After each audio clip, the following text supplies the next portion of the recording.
My dear student, कैसे हैं आप लोग।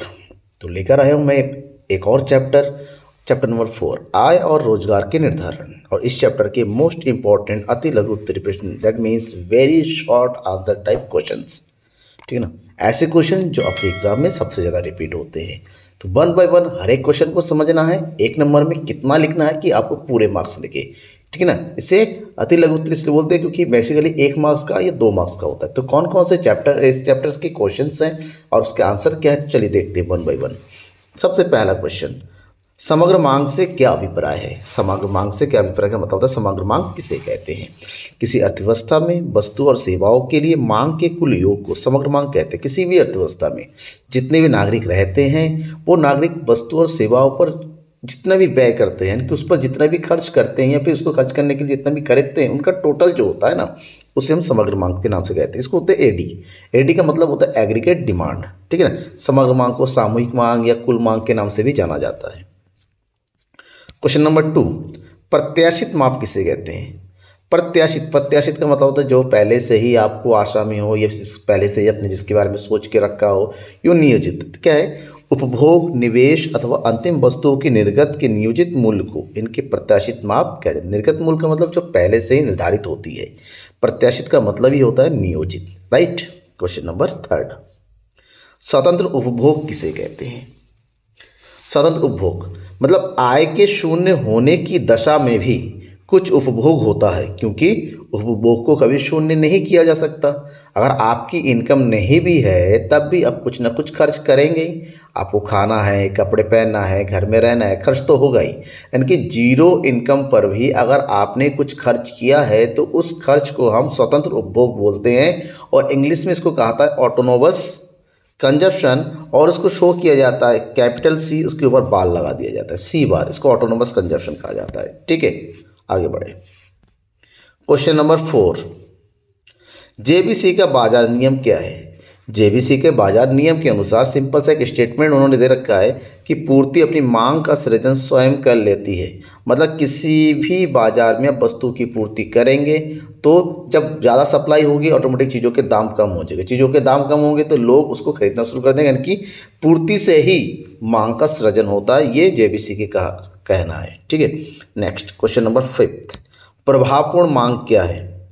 प्रभावपूर्ण मांग उस संपूर्ण व्यय को व्यक्त करती है जो कि रोजगार के किसी स्तर पर दिए गए कुल उत्पादन पर किया जाता है। मतलब जो सप्लाई है उसके अकॉर्डिंग जो भी खर्च करते हैं कि जो मांग करते हैं उसको हम प्रभावपूर्ण मांग कहते हैं। ये फिर नॉर्मल से कहे एक ऐसा बिंदु जहां पर अर्थव्यवस्था का एग्रीगेट डिमांड यानी कि कुल मांग उस अर्थव्यवस्था के कुल पूर्ति यानी कि सामूहिक पूर्ति के बराबर होता है, उस बिंदु को हम प्रभावपूर्ण मांग के नाम से जाना जाता है। इसको ग्राफिकल रूप में रिप्रेजेंट करते हैं।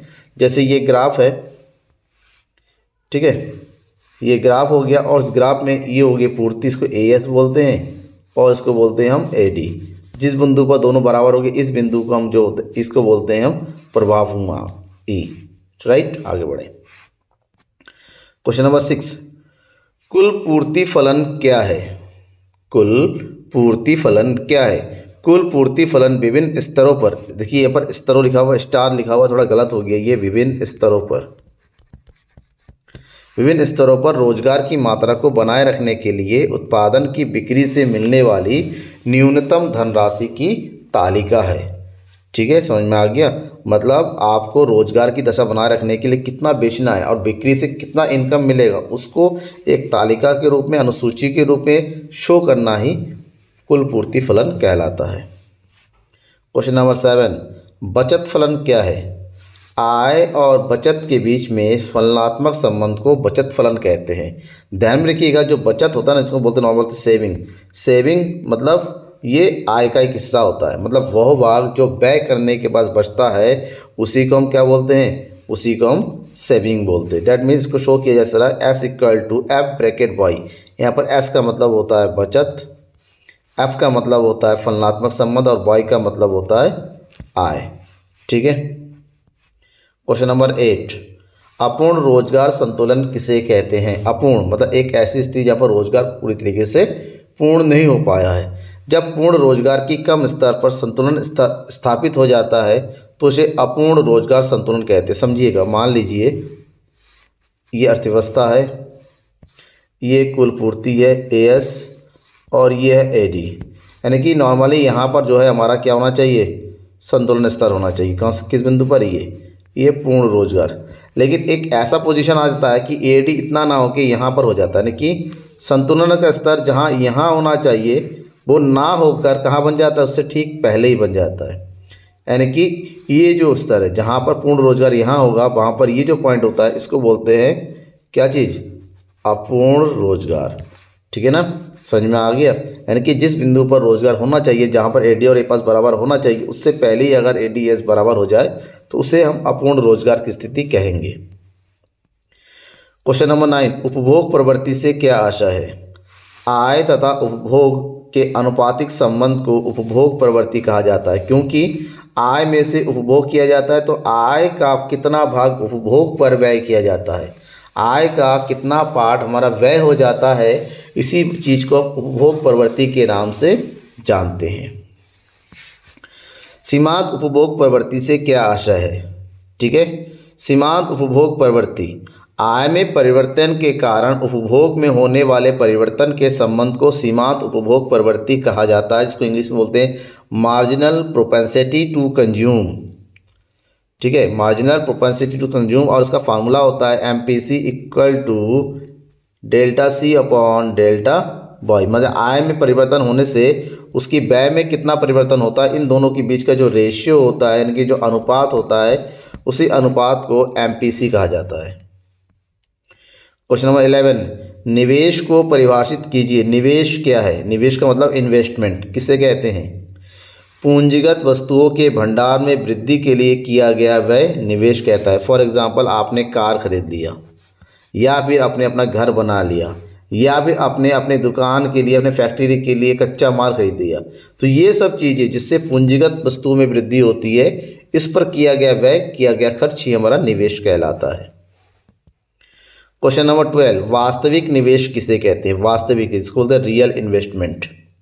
वास्तविक निवेश वह निवेश है जिसे नवीन संपत्ति में वृद्धि होती है। ठीक है ना, आपने एक नई गाड़ी खरीद लिया, आपने एक नया मकान खरीद लिया, आपने एक नई मशीनरी परचेज किया, आपने नए फर्नीचर, अगर आपके असेट्स पूरी तरीके से नए रूप से वृद्धि होती है, तो नए संपत्तियों की वृद्धि के लिए जो भी व्यय किया जाता है, उस व्यय को हम क्या बोलते हैं, वास्तविक निवेश के नाम से जानते हैं। ठीक है। क्वेश्चन नंबर 13, तरलता पसंदगी से क्या आशय है। तरलता पसंदगी का मतलब होता है तरल रूप में मुद्रा की मांग से, कि आप अपने पास कितना कैश मनी रखना चाहते हैं, उसे तरलता पसंदगी कहा जाता है।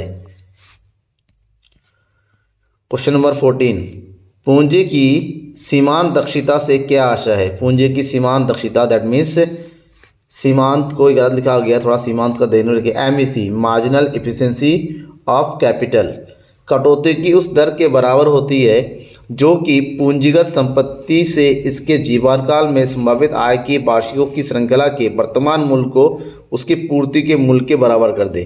कहीं पर भी अगर हम पैसा लगाते हैं, मान लीजिए हम एक मशीन परचेस कर रहे हैं, समझिएगा, एक मशीन परचेस कर रहे हैं 1 लाख रुपए से, तो हम ये सोच लेंगे तो 1 लाख रुपए के बदले में इस मशीन से हमें कितनी इनकम होगी। तो मान लेते हैं कि हमारा जो है मशीन से 1 महीने में 5,000 रुपये, यानी कि 12 महीने में 60,000 रुपये हमारा जो है मशीन से मिलेगा। तो इसकी जो दर होती है, मशीन से रिटर्न मिलने वाली दर, ठीक है ना, उसी को बोलेंगे पूंजी की सीमांत दक्षता।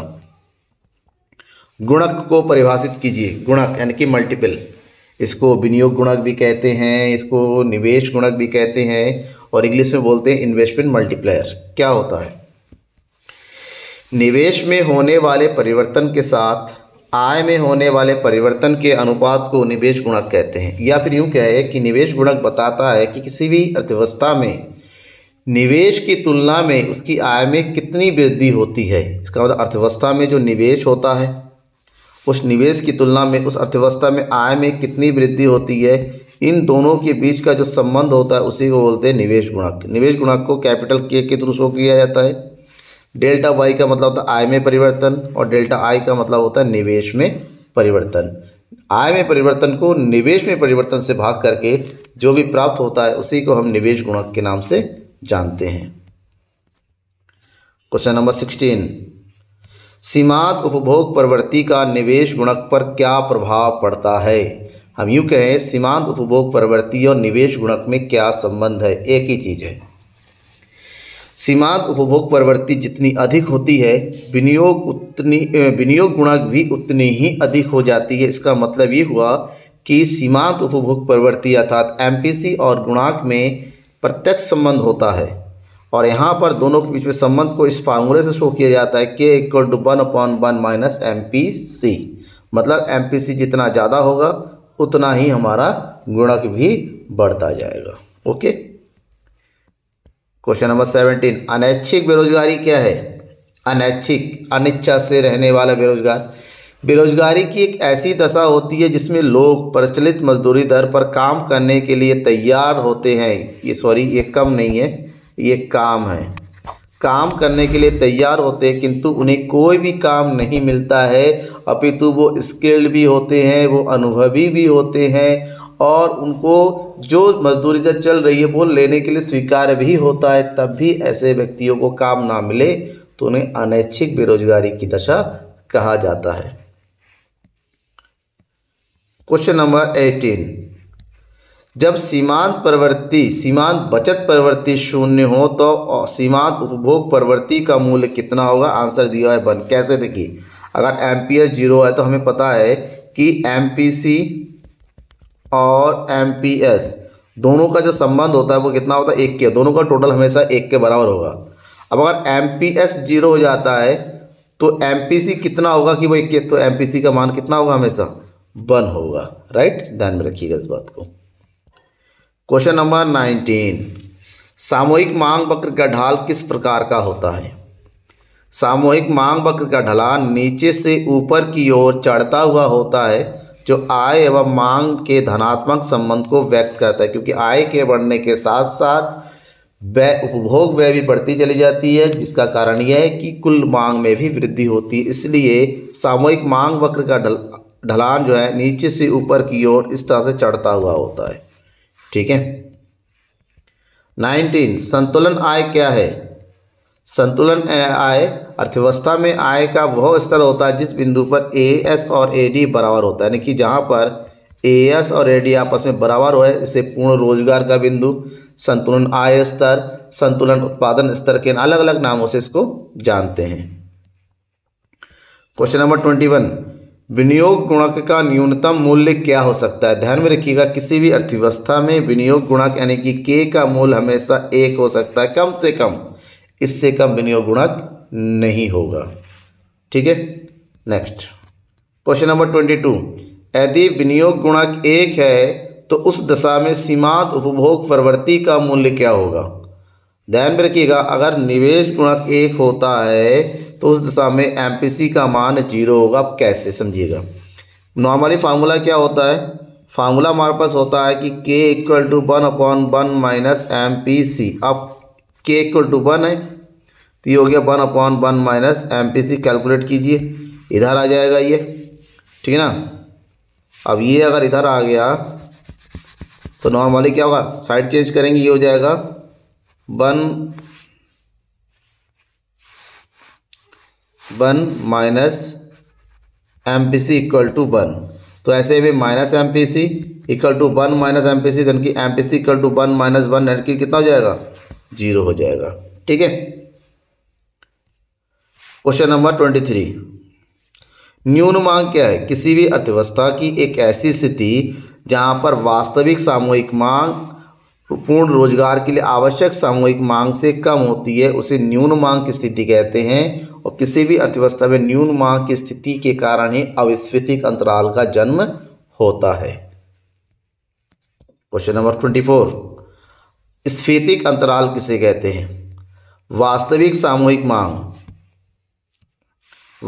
सामूहिक मांग जिस सीमा तक पूर्ण रोजगार के लिए आवश्यक मांग से अधिक हो जाती है उसे स्फीतिक अंतराल कहा जाता है। इस स्थिति किसमें, एडी अर्थव्यवस्था में एएस की तुलना में अधिक होती है। और लास्ट है क्वेश्चन नंबर 25, अत्यधिक मांग के कारण बताइए। अत्यधिक मांग के प्रमुख कारण कौन कौन से हैं। अगर अत्यधिक मांग के कारण अर्थव्यवस्था में सार्वजनिक व्यय का बढ़ना, जिससे लोगों की जो है आय में वृद्धि हो जाती है, निर्यात मांग में वृद्धि होना, जिससे भी लोगों की आय में वृद्धि होती है। लोगों की आय में वृद्धि होती है तो उस आय का प्रयोग वो वस्तु की मांग में करता है, खरीदने में करता है। ऐसे में अर्थव्यवस्था में मांग बढ़ती चली जाती है और एटलीस्ट अत्यधिक मांग का जन्म होता है, चीज़ों के दाम धीरे धीरे बढ़ने लगते हैं और इससे महंगाई की स्थिति उत्पन्न हो जाती है। तो कैसा लगा आपको आज का क्लास? क्या ये सारे क्वेश्चंस आपके लिए इंपॉर्टेंट है, फायदेमंद है? तो मुझे कमेंट बॉक्स में जरूर कमेंट करके जरूर बताइएगा, अपना फीडबैक दीजिएगा। और कौन कौन से ऐसे क्वेश्चंस है जिसका आंसर आपको पता नहीं चल रहा है, ऐसे क्वेश्चन भी मुझे व्हाट्सअप में या कमेंट बॉक्स में लिख कर जरूर भेजिए, उसको सोल्यूशन आपको मैं देता रहूँगा। Thank you everyone, bye. अच्छे से रहिए और बोर्ड की एग्ज़ाम तैयारी करते रहिए।